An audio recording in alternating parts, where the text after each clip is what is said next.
sure, like me, your level of anticipation grows. I need to write more songs to improve my portfolio. I never know when I might meet an impresario. Let's have a solo.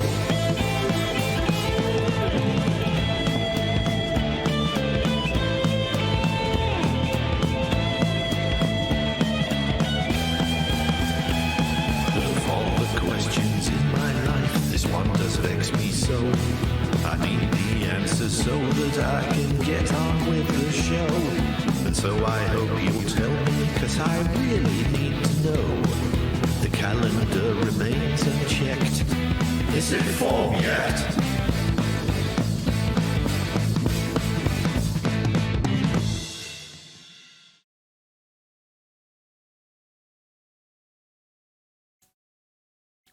Good evening, everybody. Good evening, Juha. Januarius joins us from Finland. Riaka Music joins us from Belgium. Spot the shirt, Bell. Thank you very much for your care package. That is much appreciated. I'm wearing the shirt. Mr. Bootsock is overseeing proceedings in the corner in the shelf there next to Max Rebo from Star Wars. So hello, one and all. It's not FAWM yet. It's 71 days until FAWM takes place. If you're watching the show for the first time, you're probably wondering, what on earth is FAWM? Well, FAWM is February Album Writing Month. It's an online songwriting challenge in which you take part in the challenge of writing 14 songs. So it starts on February the 1st and it finishes on February the 28th. There is a website where you can already sign up. It's called FAWM.org. And the org is important, please. Founded by these lovely people, Burr Settles, Eric and Jen Distad and Art Chiderun, with help from Willie, Helen's Evil Twin, Nasty Rost, Nora in Lee and Fireball, who moderate the site and generally make things tick over brilliantly. I say sign up now. The site's not exactly busy. The last post on the FAWM.org website was 5 days ago. But, you know, there's 2.5 months to go, nearly, until everything kicks off. So I'm getting excited. I hope you're getting excited too. It's a great thing to take part in. And so far, everybody in the chat has been a regular FAWMer for many years because they're nice people. So that's got what FAWM is out of the way. You know what it is. You know when it starts. Why should you take part in February Album Writing Month? Well, it's a great way of improving your songwriting chops or even kick-starting the songwriting process. January says, hey, I posted like 15 minutes ago. I do beg your pardon. I checked the forums tea time, which was 3 hours ago. So you're ahead of me. Good evening to Array of Emotions. Happy birthday, David, for yesterday. I hope you had a good day. And Riako Music says, glad the care package arrived unaltered. I've sent care packages to folks that got opened and checked. Stolen from. That's not cool. And it does happen, sadly, but that is the world we live in. As if you were watching Thursday's show, you will be all too aware from the amount of stuff that I'm being ripped off by or with at the moment. But let's not go there. Calm demeanour. I shall rise above it all and endeavour to bring you a decent show tonight. If you're wondering who I am, well, I'm headfirst only on FAWM. If we go back to the FAWM website, you can find me on FAWM as headfirst only. I got a bit carried away with February Album Writing Month last year and did 21 songs uploaded to the site and there was another one in process, but that kind of fell by the wayside very sadly. So it's sort of 60%ish there, but not quite done. Maybe we'll finish it off this year. Who knows? Maybe we'll finish it off next year. Who knows? But you can find me on the February Album Writing Month website as Head First Only. You can also find me pretty much everywhere else as Head First Only as well. Why Head First Only? Well, it was a skiing club that I used to run back in the days when I was fit and not grossly overweight. Head First Only Club website is a website that I've been running since the 90s, and you can find all about it there. I also have a YouTube account, and you can watch the playlist of all current It FAWM Yet shows on YouTube. I've put a playlist together which I add to every week on Sunday when I do another one of these shows. There are also more general music home recording / creative / whatever Twitch live streams that I do on Thursday evenings at 19:30 GMT. January says, wow, the volume just jumped up when the headcam turned on. Lol, says Array of Emotions. What's going on, OBS? I've actually been tweaking all this setup with the microphones and everything else obsessively since the crackly audio fiasco of last Thursday and the boomy mic noise extravaganza that was the Is It FAWM Yet show number 6, which I had to do from downstairs because Amazon had failed to deliver the memory that I needed to upgrade my studio computer. What's going on, OBS, indeed?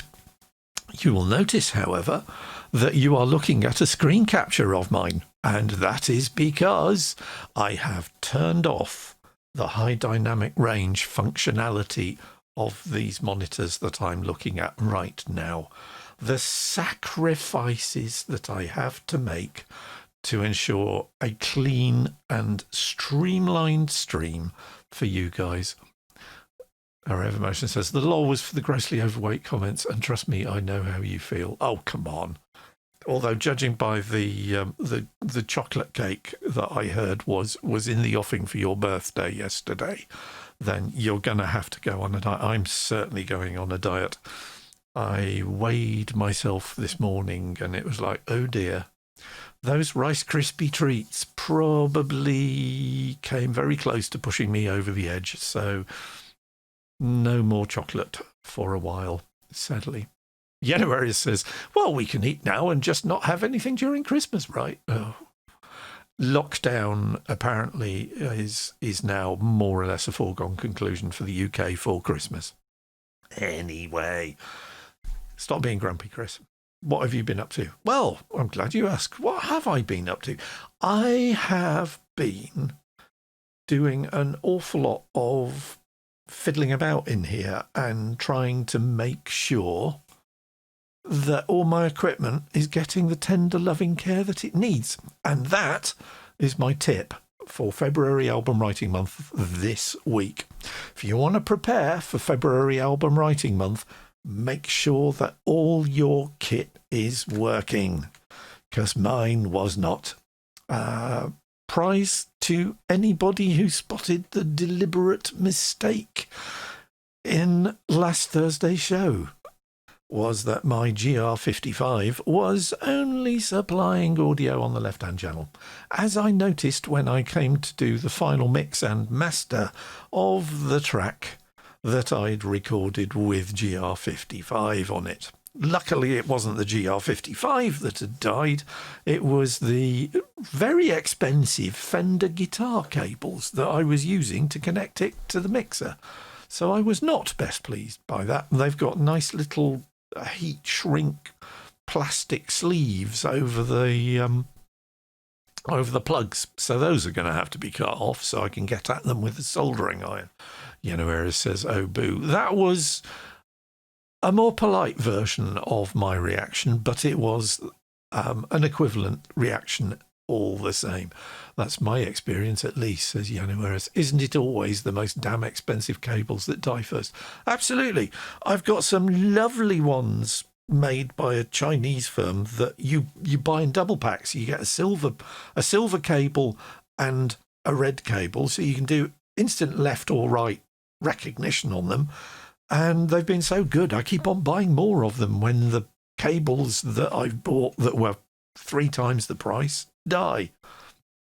So, yeah, Januarius, that is my experience too. But what did this mean? What this meant was that I had to go back and re-record the GR55 parts for the piece of music that I'd recorded with GR55 parts. So I thought I'd start off this evening with the revised version of this track, which is called Retiring. So it's the second track from my forthcoming album, which will be available on Bandcamp, hopefully by next weekend, called The Geometry of Sleep, which is about the processes and the paths that we take through our sleep every night, if we're lucky. So this has been remixed extensively and fiddled about with at great length because I'm obsessive, and I have this little thing, which is a little MP3 player, because I listen to all this stuff after I've mixed it on the monitors in here. I go and listen to it on a fairly nice set of headphones, and headphones bring out qualities of a mix that you can't really hear with loudspeakers.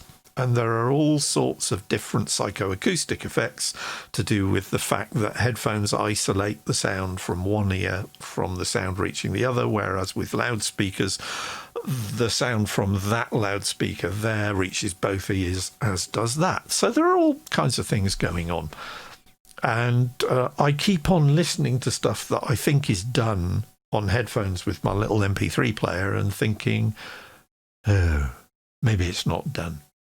So anyway, I've gone back to it for like the 9th or 10th time and had another good fiddle with it and recorded some new parts. And this is what it sounds like now. It's called Retiring.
So there we go. That is yet another new version of Retiring, which is the second track from my forthcoming album, The Geometry of Sleep. Some nice things in the chat being said. Ryaka Music says the mix is pretty good in this. I wasn't happy with it. It was muddy and it was getting on my nerves. So I used the old view meter trick as taught to me by Bobby Osinski. And if you've not signed up for any of Bobby Osinski's free online mixing and mastering courses and his paid classes, they're really worth it. I've learned an awful lot just from taking part on the one he ran for 5 days on Facebook. And possibly the most powerful thing that I learnt for improving my mixes is a little trick involving, if you've got one, a decent view meter plugin.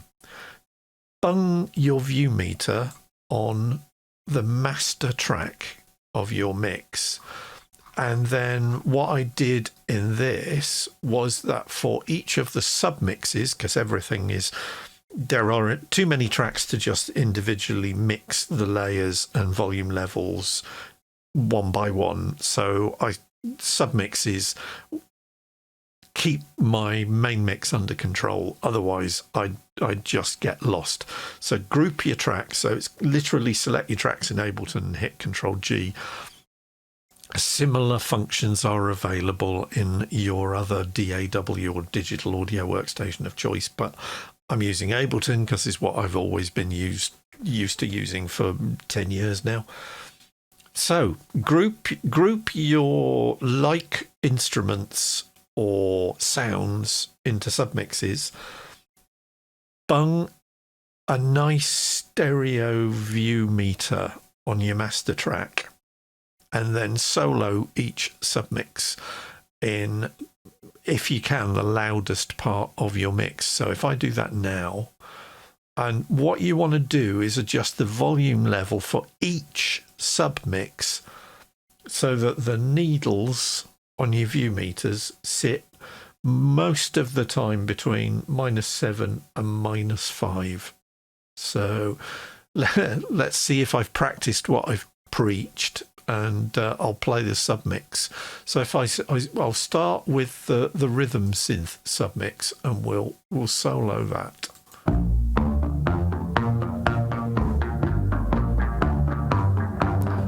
Lo and behold, it's peaking somewhere between -7 and -5. How about the MIDI submix?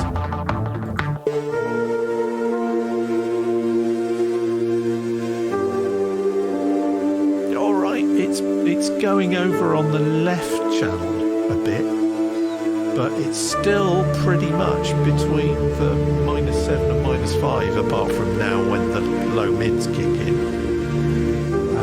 How about the strings?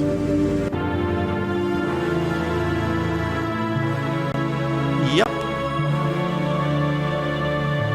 And the melody guitar and synth submix.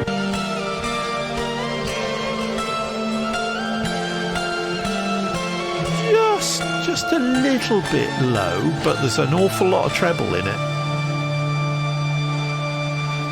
Skip back and we'll try the guitars.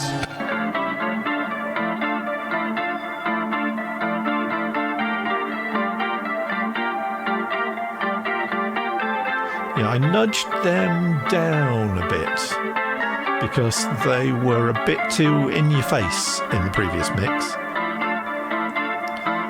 And then the piano as well, I think.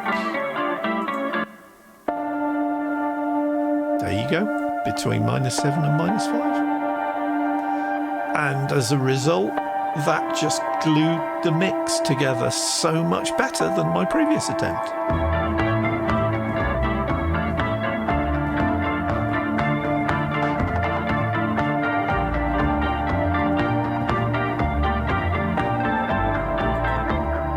So, Bobby, if you get to watch this, thank you. You have made a tremendous difference to the quality of the mixes I achieve. And you have also given me a brilliant tool to dig myself out of a hole when, as I do quite regularly, I realise I've gotten myself into one. So Ryako Music says, nice. Are they live classes or a set of videos? They're kind of both, because what Mike does is he's actually in front of a camera like this, answering students' questions, and then he has pre-packaged sections of video where he'll explain a particular tool or technique or thing, and with it being pre-prepared, it goes right. So you get the best illustration of the example that you are likely to get.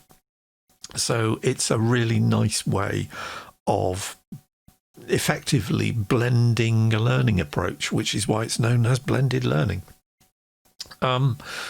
As a training designer, I have to say Bobby's approach is better than an awful lot of the other online training videos that I've watched in my time. He knows his stuff. So check him out. Bobby Ozinski. Easy to find on Facebook, on the web, on YouTube, all over the place, and sign up to his mailing list. And he will let you know when the next free resource becomes available. He also has a lot of really helpful ebooks and other online learning resources. So that's Bobby Ozinski. And no, I'm not being paid to endorse Bobby's work. I just find it hugely useful. As you can hear in the difference in that mix, I'm really pleased with that mix. I've started playing around with Max for Live a lot more. Max for Live used to frighten me. It was like, well, I'm not a programmer. And there's an awful lot of resources built into Ableton to everything from about 8 onwards, 7 onwards probably. But I started using Ableton with version 8. And one of the tools that I've used on this track is this very, very strange beast, which if I do a swap out, so it's part of the Max for Live spectral delay tool. What the hell does that mean? Well, if I solo it, it's actually being fed by an audio signal. If I open that chain, so it's getting the audio signal from this track, which is a fuzzed guitar synth Parker Fly line that is playing, well, it's playing this.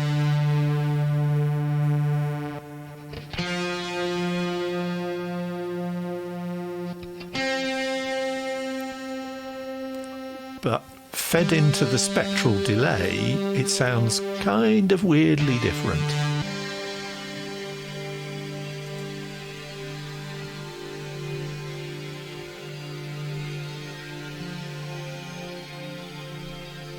If I turn off the Valhalla supermassive reverb, you can hear what the actual signal is.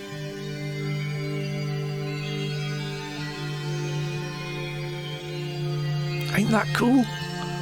I love that. It's a little bit too in your face as a dry signal though, even dropped way back in the mix. So the old go-to, Valhalla's supermassive reverb, and it's free. Find it on the web if you haven't already got it. It is my favourite bonkers reverb, and dropping that on this just makes it perfect. It sounds like a cave or something with crystals, says Rules Robin. Doesn't it?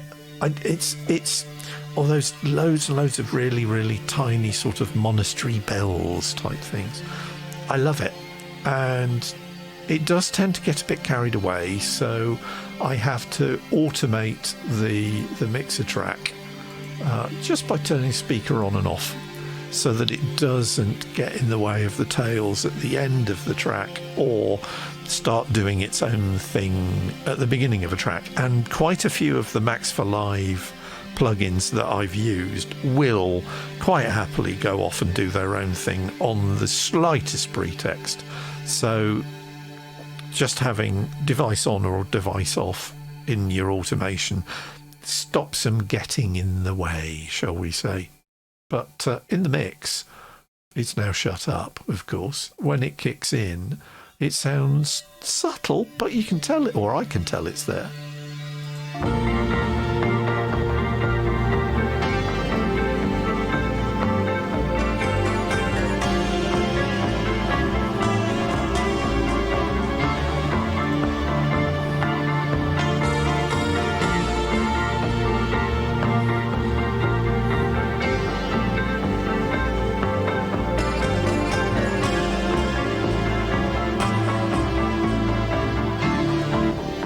And as you can see, for tonal balance control, the isotope plugin that lets you check whether your bandwidth or your frequency spread is about right for the genre that you're at.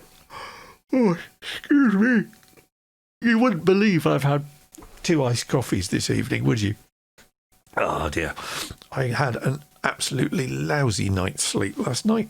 And I'm wearing a long sleeve shirt because you really don't want to see the state my arm's in as the result of the misadventures that I had a couple of weeks ago with Tiger Balm.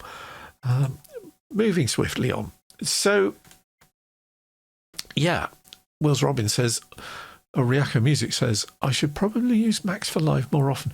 There's an awful lot of really good stuff in there. And Max for Live's convolution reverb is, as I have talked about and raved and enthused about many times, a thing of rare beauty. And if I didn't have Valhalla Supermassive, then Max for Live's convolution reverb is probably what I'd have dropped on that audio effect. Anyway, that was Retiring. That was track number 2 on the Geometry of Sleep, which has been extensively, as you just heard, remixed, retooled, remastered, and I reckon that one's done now.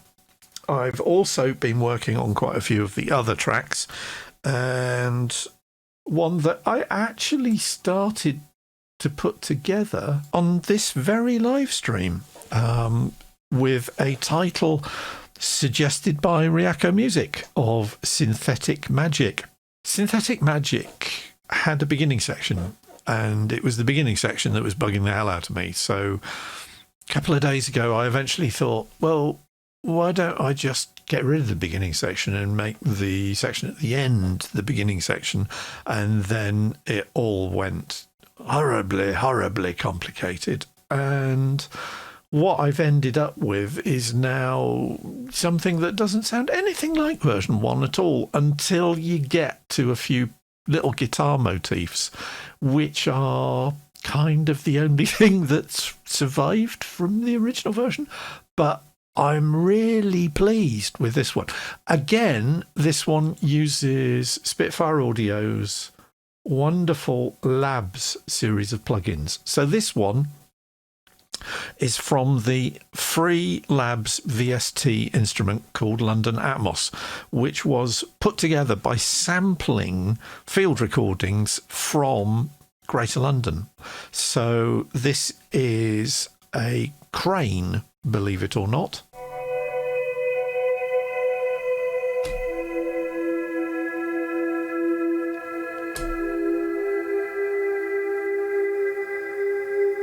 So it's a very, I mean, most of the Labs plugins are very useful for ethereal, mildly spooky pads, and it's been used in 1 or 2 of my tracks so far, but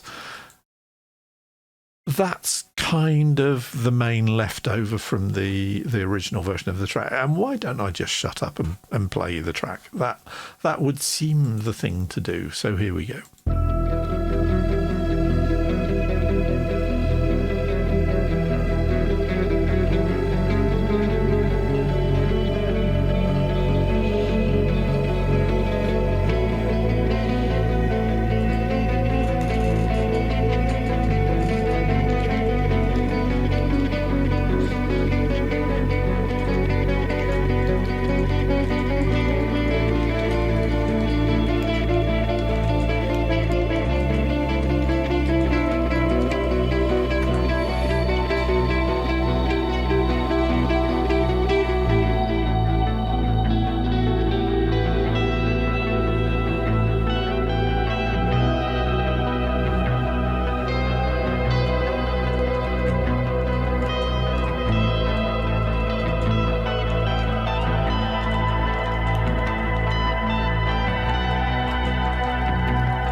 So, yeah, that was version 2 of Synthetic Magic, still tweaking it. Ryako Music says, that percussion was a surprise, and I responded in the chat, yeah, a bit too much of a surprise. Coming back to that with fresh ears, that was too loud. It's, again, part of the standard Ableton instrument pack from their Concrete Breaks selection, although it has been mangled with Isotope's Trash 2 to make it a little bit more interesting. But if you'll indulge me a second, I'm just going to save that because that needs those changes keeping, and the picked guitars might need a bit of fiddling. Either I'll put them further back in the mix, or I might obsessively go in and just redo the ones that are annoying me, because one of them is annoying me. But I like the colour scheme on that Max chose for this. Really feeling those autumnal oranges and reds. It's like autumn in New England. It really is. Ryako Music says, how long does it take for you to have hearing fatigue? Really depends on my physical well-being. Today, couple of hours at the most before I'm done, and I need to go away for a good hour and just not listen to music or do anything that involves using my ears for an hour or so, and then I'll come back and something that I wouldn't even have noticed an hour or so previously will slap me round the lug holes, and I'll just sit there and go, oh dear. And there were several times, as I'm sure you saw me making tweaks and reducing volume levels on various parts of that track. I'm really hearing it on that track. So that track is most definitely not finished there, but as Mel picked up once again several times on this, I've been using what's become one of the signature pieces of this album, which is that I'm using the Korg's cinematic piano, which is a glorious patch on the Korg M3 behind me, which sounds like this.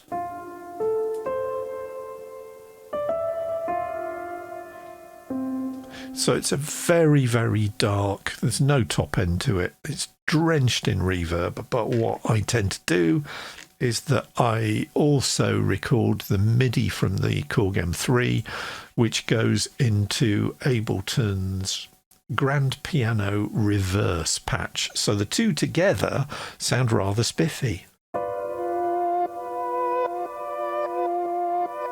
So it's a bit Beatlesy.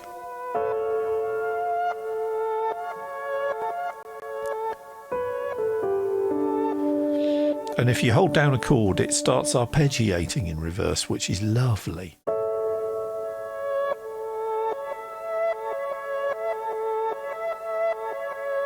And it'll keep going, which a normal piano wouldn't, obviously, so that's a bit weird, but I don't mind. I rather like that. So that combination of the Korg's own sampled piano and Ableton's sampled but reversed and very messed about with piano sound, and then of course EQ'd and compressed and all sorts of other good stuff with Neutron, which I tend to use on pretty much every submix. Shapes the sound a bit. So Sculptor is effectively emphasizing certain parts of the bandwidth, and it will also do nice things to transients in certain sections of the bandwidth. So if I solo this, you can see what it does to the submix from the waveform. So it's lifting the bottom end. It's just suppressing the low mids a bit.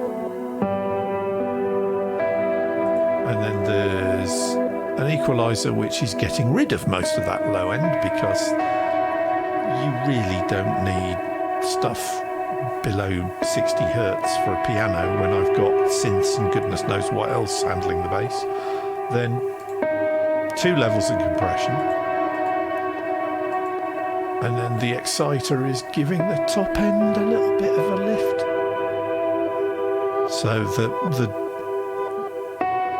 that's really lifting the reverse piano, because there is no top end in the cinematic piano.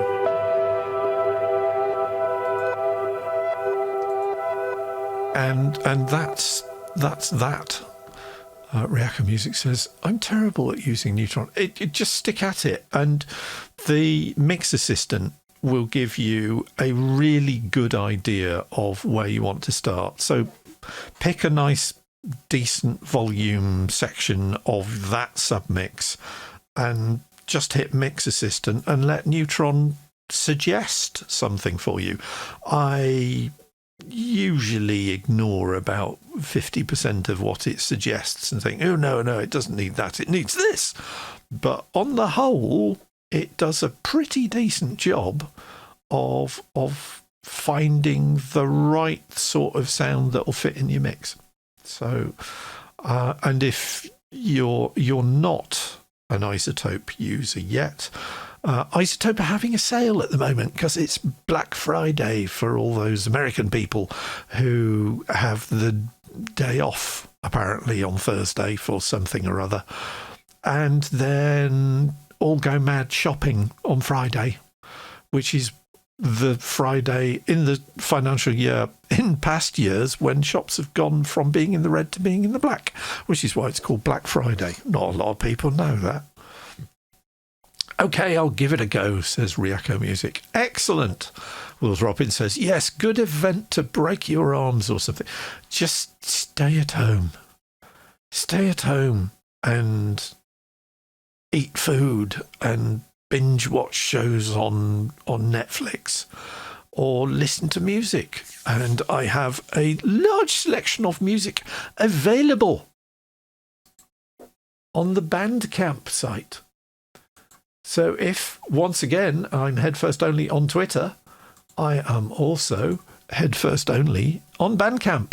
And I have a large discography available for your perusal. There's some singles on there, but there's also quite a few albums dating back, rather embarrassingly, to 2013, when I had no idea what I was doing compared with now. But I'm still rather fond of Beyond Neptune, which was an album about trans-Neptunian objects. So the things that the International Astronomical Union decided weren't big enough to qualify for being planets. And they've all got wonderful names like Haumea or Quaoar or Deucalion. Or there are some great names, and I recorded a tribute to each of those, which is, so this was, when was this? Does this have it? Oh, good Lord. Released July the 3rd, 2014. So it's taken me 6 years to get off my backside and record another album of ambient music. That's shocking. So yes, who knew? But that was Synthetic Magic. So I've saved that. I did save that, didn't I? It's still got a star in it, so I'm going to obsessively save it again before we move on to something else. What else am I going to play you? I'm going to play you another one that I wasn't happy with and messed about with and still wasn't happy with and messed about with still more and still wasn't happy with. So we are now on kind of about version, well, it says it's version 4. It's probably actually a lot closer to about version 14 of the Hag. So this is me Night Terrors track. Remember that? Janu Arias pointed out that the stick that I'd used, because yes, this is the track with Chapman's stick on it, was a bit muddy, and he was right. And so what I did, being me, was that I went back and I recorded the same stick line again with a different effects setting. So I was actually quite pleased. You can see there are no edits in the second version of the stick track. I played it through in one go. That's how cool HFO is. Yo, go me.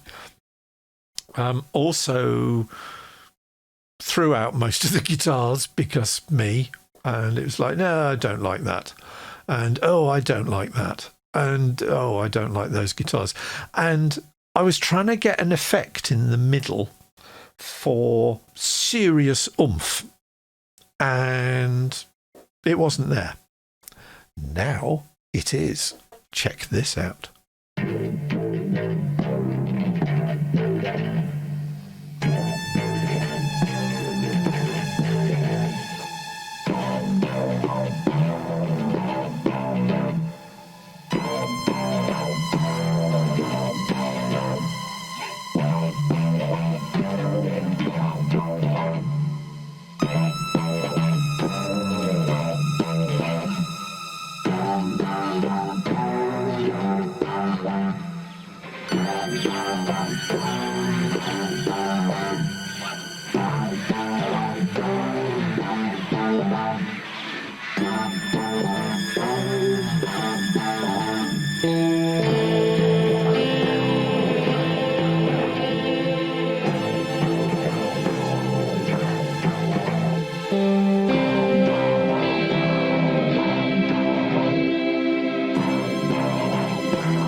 So that is the umpteenth version of the Hag, which is my instrumental about experiencing sleep paralysis or night terrors or the hag that comes in the night or alien abduction, depending on your belief system. Lots of little tweaks and quite a lot of new additions to that. Some very nice compliments in the chat. Wills Robin says about the middle section, ooh, it's getting much more dramatic. And yes, that is indeed what I was going for. Riaka Music says, what's that really low sound? It is, needless to say, pendulate once again. I wanted a really, really deep bass line. So what you are hearing is this.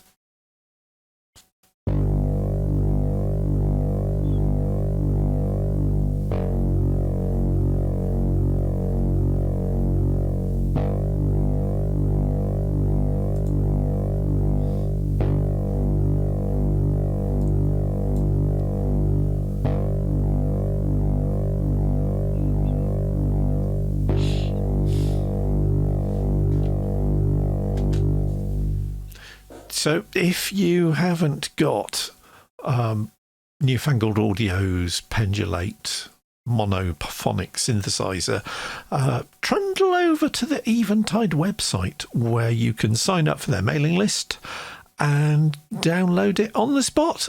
There is also a polyphonic version of it, which is why Pendulate is currently showing that rather prominent upgrade button at the moment. And I'm sure eventually I will, when I have the wherewithal and have reined in my spending habits a little bit, shall we say. I'll probably eventually upgrade to the full version. But either Agile Texture or the other one that I tend to use a lot is that wide bass at the bottom there, have become my go-to bass lines. They're really, really superb. But the stick submix on this, I'm quite pleased with now. Quite proud of this. It sounds rather funky.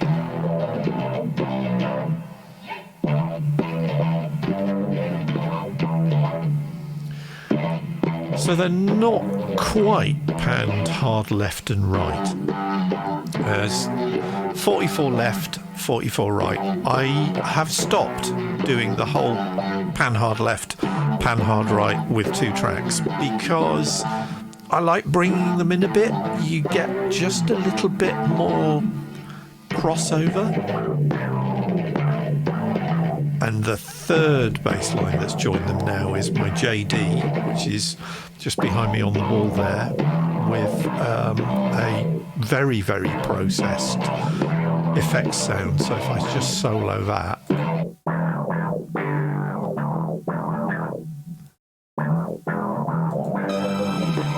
It's a patch on the Zoom G3 that I use as guitar effects pedal called It's Alive, which, yeah, it's nice and growly, but altogether that sits much, much more nicely in the mix than it did.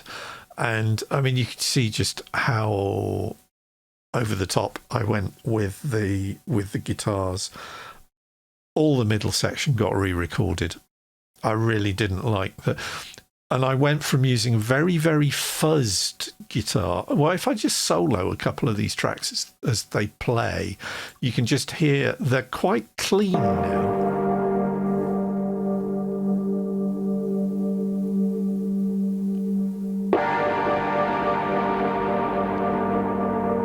So I imagine this as being a tolling bell, and there's another one that's working in counterpoint to it. So if I solo them together, you hear them both.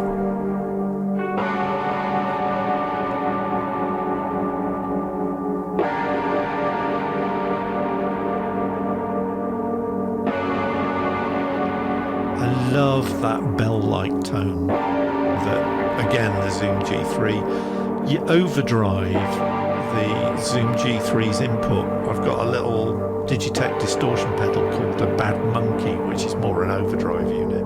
And if you overdrive the signal going into the Zoom G3, it does all sorts of really strange things to the lower gain effects signals, which I really like. None more so than that, which is actually, I think, a preset from Vernon Reid. Hello, Vernt, if you're watching.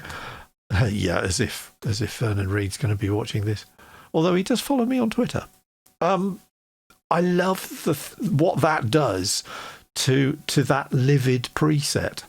And so the RG770 I've shown you many times. That's my heavy metal guitar with the high-end Floyd Rose on it and everything. But I also did similar thing with the RG9BK, which is my 9-string.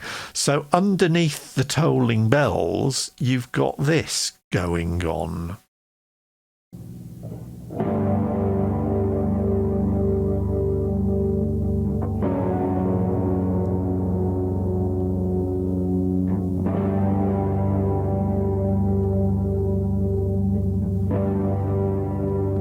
And then a little bit of metal grunge just underneath everything else.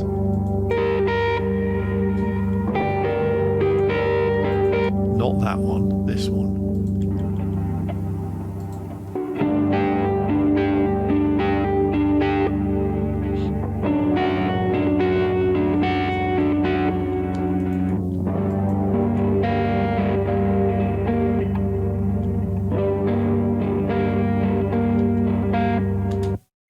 So the submix as a whole doesn't sound anything like what it used to sound like, but I really like the effect.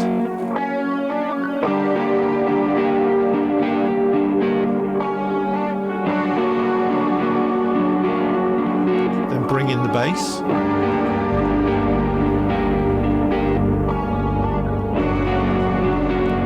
And then my go-to DX7 patch.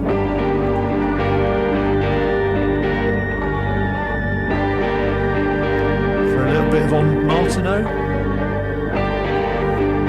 like the whole thing.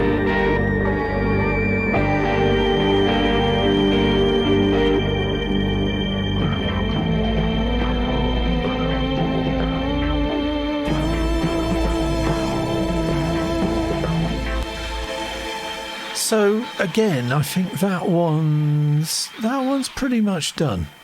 That one's done. It took a lot of effort to get to that, but whereas in the past I'd just have said, oh, to hell with it, I'll just put it out as it is. I really, since having this studio, and it amazes me that it was October the 16th when I did one of the early Is It FAWM Yet shows and signed off and saying, okay, when this stream's over, I'm going to pull everything to bits and get rid of the bed. And here we are just over a month later.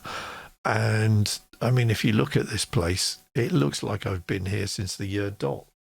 Everything's on the walls. It's just a completely different working environment to how it was. And if I turn my tripod cam over so you can actually see the kind of workspace that I'm working with, if I can find somewhere to sit. Oh, I'll just hold the thing. If I switch to tripod cam, you can see just what a lovely setup I've got here now. Those LG monitors I am very taken with, even if they are not currently working in HDR. And yes, that's not camera shake, that's me shake.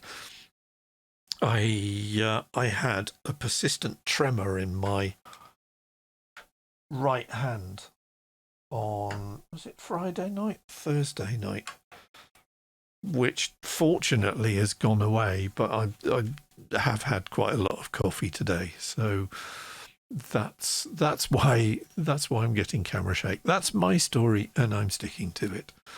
Racco Music says it looks so much better. I just have a happy feeling every time I open the door and go, oh yeah, I got rid of the bed, didn't I? And it's just lovely to be so much more organised. And Mel said, "You're being very productive at the moment." It is literally because now everything is where I need it to be. And I've got the Parker Fly ready to go here. I've got the stick and the RG9 and the other big guitars that that I tend to use most often there. Although I did take the Godin down a couple of days ago and give that a good workout as well, because you've got to show the other guitars some love as well. They all deserve it. Yanuera says, "Yep, you can't work in a pile of gear."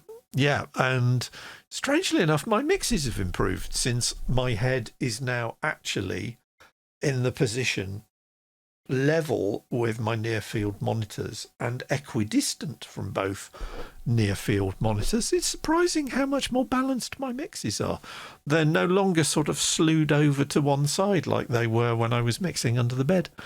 The only trouble is I've got like 11 years worth of material, and I'm thinking, do I go back and actually fix stuff? And that way lies madness. Oh, excuse me. So I have one other track that I was going to play you, if I can remember which one it was, because I have also been going back to other tracks and generally tweaking them. I was not entirely happy with Restored. And to be frank, that's kind of in a, yeah, I've pulled that apart and I haven't entirely put it back together again. So I'm just looking at the other tracks that I've got here. I think the other one that I have also been playing around with quite a lot. January says, remixing. You know, the band Rhapsody went back and recorded a bunch of their older stuff, and while the sounds are better and the performances are great, they just sound a bit lifeless. That is the danger. That danger of losing the spark and the enthusiasm and the fire that you had when you didn't actually know what you were doing. And there are a couple of times where I've actually opened something and tweaked it and fixed it and then maybe recorded something else, and at the end of it just sat there and gone, you know what, I think I'm just going to leave the old one as it is. So what I've done with this, and I can't remember if I played you this on Thursday or not. Ryako Music says, does this happen to a lot of bands? Yeah. So Ozzy Osbourne, when he quit Black Sabbath, brought out an album called Blizzard of Oz, which was one of the high points of 80s hair metal. It was a stunning album. And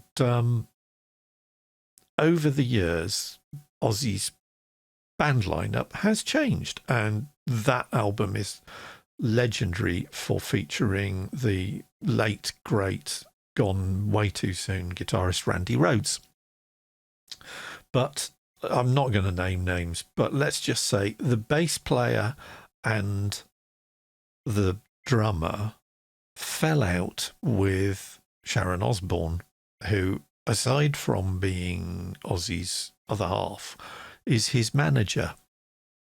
So in the 90s, she got so annoyed with aforementioned unnamed bass player and drummer that she got Ozzy to go back into the studio and use his current drummer and bass player to re-record all the bass lines on the Blizzard of Oz album And then that version would be released as the CD, so that the aforementioned unnamed drummer and bass player wouldn't get royalties for it, because they were no longer playing on the album. Muggins here bought the CD and didn't know this, and started playing it because I worn my vinyl copy out. And I started playing it, and about 8 bars in, I was like, what is this shit? Because it sounded, even though it was Andy Rhodes's guitar on it and Ozzy's vocals, it sounded like a pub rock band. All the spark, all the fire, all the groove, all the things that made that Blizzard of Oz, well, not all of them, but a certain noticeable amount of the things that made that album such a great album had disappeared. And when I found out that story, I vowed never to buy another Ozzy Osbourne record as long as I live, because that was unforgivable. Yanoera says, Whitesnake has been re-releasing recorded versions of their stuff now. Really not good. Oh dear. Yeah, sometimes a particular recording of a piece of music just has something special, and whatever it is, you can't always recapture that. And that was certainly painfully evident in the version of Blizzard of Oz that I bought, that I think I eventually binned because I was so disappointed in it. So I'll just listen to me scratchy vinyl LP now. Such is life. Anyway, I've done enough blathering about stuff while Ableton launches this version, because this has a lot of stuff on it. Not entirely sure if I've played you the fully tweaked version of this, but yes, this now has Abbey Road 1 in it. So you remember back in the original version of this, I brought in the bass, which is these two chappies, the Juno 60 and the Juno 106. No, actually, it was the Juno 106 and the JX3P, he said, reading his notes. I wanted some really good, fat analog sounds, and those synths deliver them in spades. So if I play you the JX3P...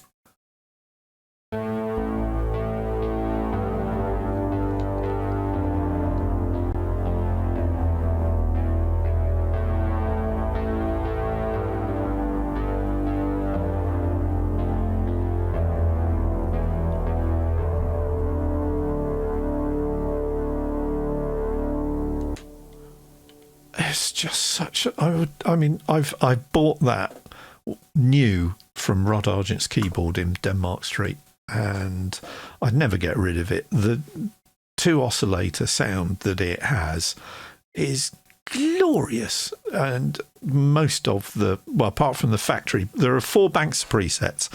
2 of them aren't editable. The other 2 are all presets that I've designed over the years, because that was the synthesizer that I taught myself to get the sound in my head to come out of the synthesizer, and it's a glorious synth. But underneath that, there's also the Juno 106. Ditto.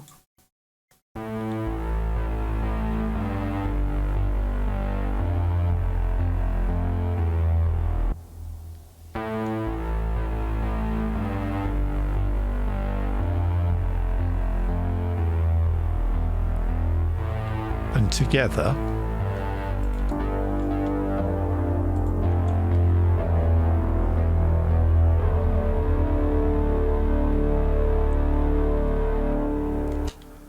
how could you possibly improve on that, Chris? I hear you asking. Well, I'll tell you. You add Abbey Road 1's low brass section, and this is what you get.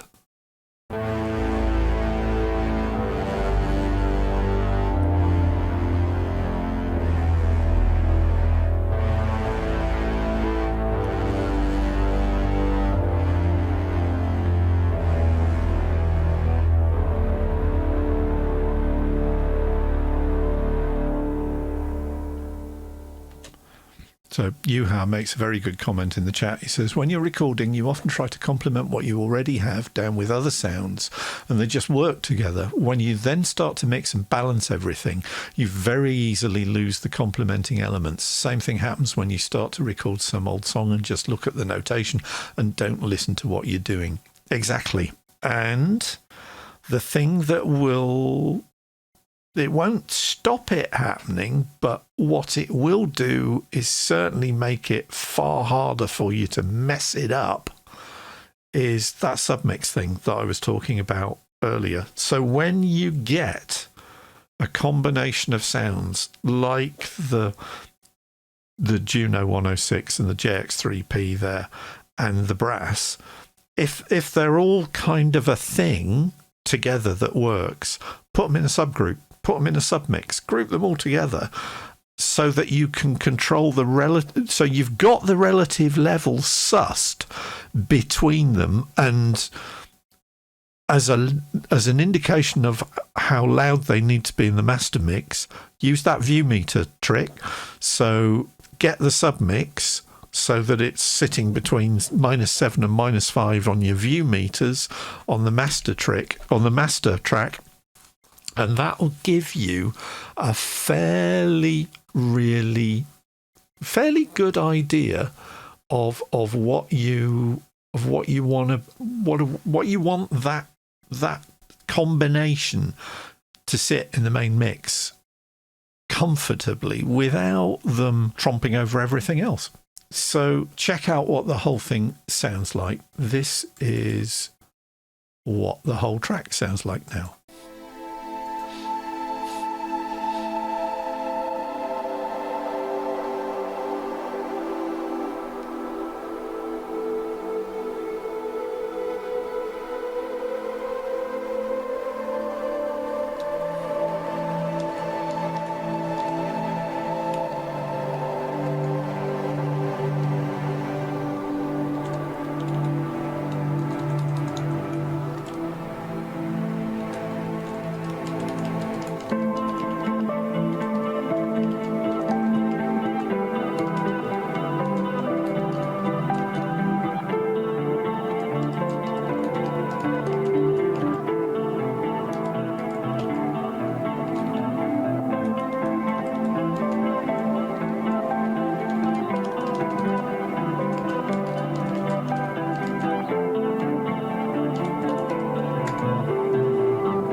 There we go. That was Drifting Off. And that's at version, well, it says version 4, but again, it's probably about version 12.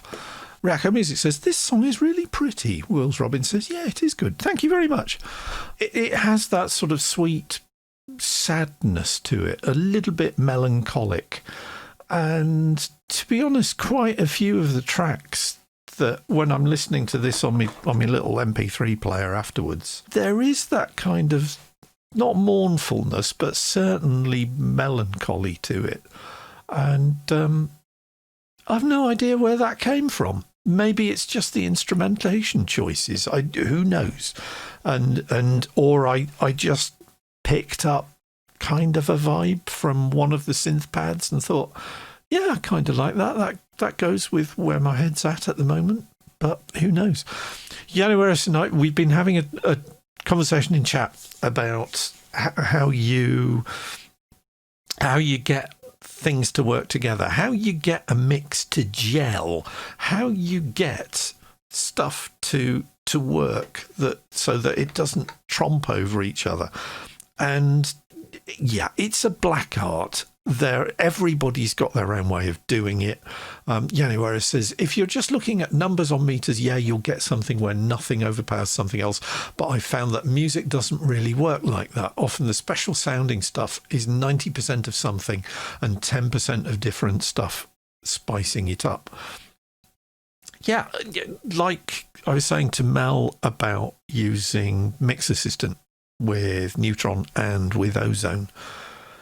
It's a starting point, but you do not have to obey that rule in your subsequent mix, because these things are what should be telling you whether something's working or not where a line goes or reaches on your meters.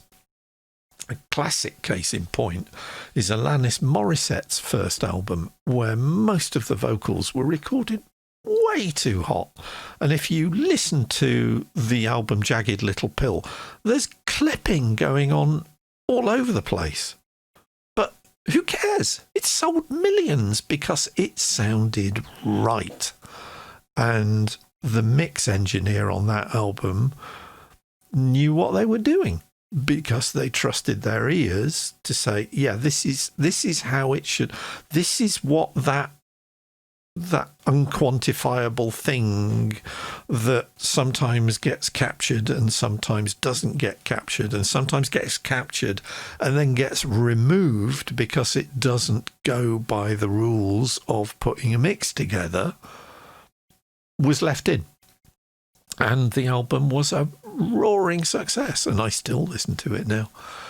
January says, oh, I'd love a tool which would randomise all the track settings. Live 11, most of the plugins will have a randomise button on them. How cool is that? But yeah, I mean, I use Bobby Osinski's view meter trick to dig myself out of a hole on that previous track, because I'd lost grip on what I needed to do. I couldn't hear the wood for the trees. So it's like, right, okay, I've messed up. I'm just going to reset and start. You know, I'm not re-recording anything by any means, but literally zero all the track levels in the submixes, gradually built up the submixes. And once I'd done that, it was like, okay, right, this is, the volume levels are doing about the right things. The mastering that Ozone puts on their maximizer, the effect that the maximizer on Ozone is now having the effect that I'm expecting, because it wasn't doing before, because I got everything down to like -20 and -30 dB, and the maximizer was just going, I can't cope with this, which goes back to the thing that you do and that I do to make sure that my mix levels are right, is before I drop my mastering chain, like Ozone on my master track, I will put Waves' L1 Ultra Maximizer on the mastering track, because I want to be mixing at an output level that I know Ozone or something similar will generate, but I don't want to be mixing and tweaking and, more than anything else, recording if I've got Ozone running on my master track already, and making strange decisions about tracks that I haven't put the level to right, and B, eating processing power on my CPU, whereas an Ultra Maximizer is a nice low latency, low overhead thing that I can just slap on the master track, and that gives me the right sort of environment to hear how the songs, how the individual tracks, how the individual instruments are sitting together in the track. And since I started doing that, my tracks, I think, sound an awful lot better than they did. Yeah, there's an awful lot of Abbey Road 1 on this, and I think it works. Just my 10 cents. And I really, that swell up in the middle with the Abbey Road low brass. Yeah, I think that one's done. And as we're now, just over 90 minutes in the show, I think that's kind of where I've got to so far this week with my stuff.